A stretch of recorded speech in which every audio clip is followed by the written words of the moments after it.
Tajami, tanya, jawab, mikir. Tajami terus pikiran Anda dengan kebenaran firman Tuhan dan itu yang akan mengubahkan hidup Anda. Dari mana penulis Alkitab tahu Tuhan berfirman dalam hati?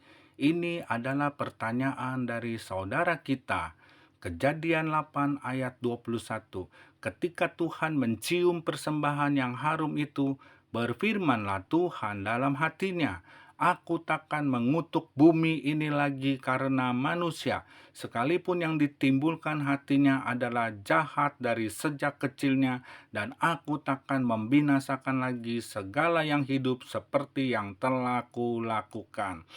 Bercerdaslah dalam beriman dan temukan kebenarannya. Yang pertama, di sini jelas Tuhan berfirman. Berarti Tuhan yang berbicara, bukan? Apakah Tuhan tidak dapat berbicara kepada si penulis kitab? Jelas Tuhan dapat berbicara.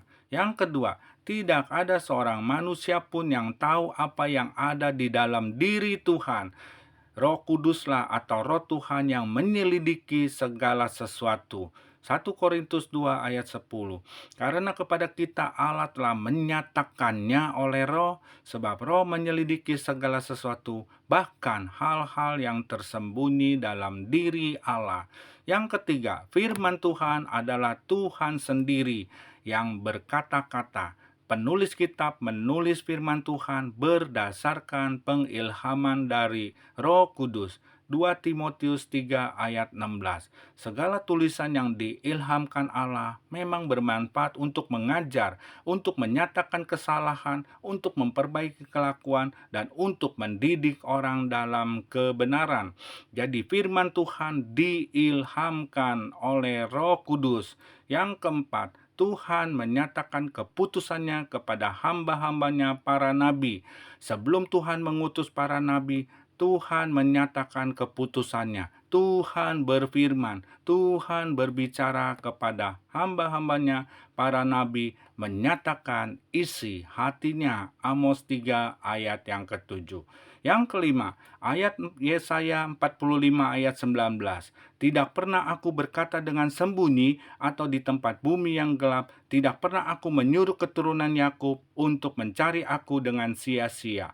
Aku Tuhan selalu berkata benar, selalu memberitakan apa yang lurus. Ayat ini menjelaskan Tuhan tidak pernah berkata sembunyi. Jadi dia beritahukan kepada Nuh hambanya isi hatinya, apa yang ada di dalam hatinya.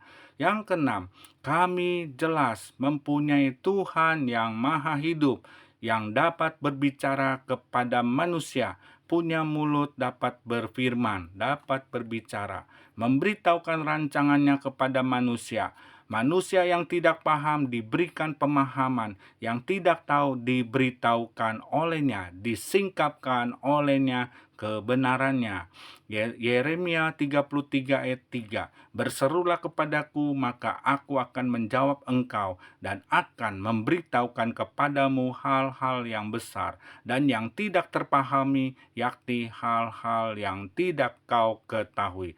Jadi jelas Tuhan memberitahukan apa yang kita tidak tahu. Apa yang dalam hatinya itu yang tersembunyi, yang kita tidak tahu. Dia menyingkapkan, dia menyatakan isi hatinya, dan dia beritahukan apa yang ada di hatinya kepada hamba-hambanya para nabi. Demikianlah penjelasan daripada firman Tuhan ini. Jadi Tuhan itu Tuhanlah yang maha hidup. Apa buktinya dia hidup? Dia berfirman. Dia dapat berbicara kepada manusia. Dengarkanlah suaranya dan turutilah apa perkataannya.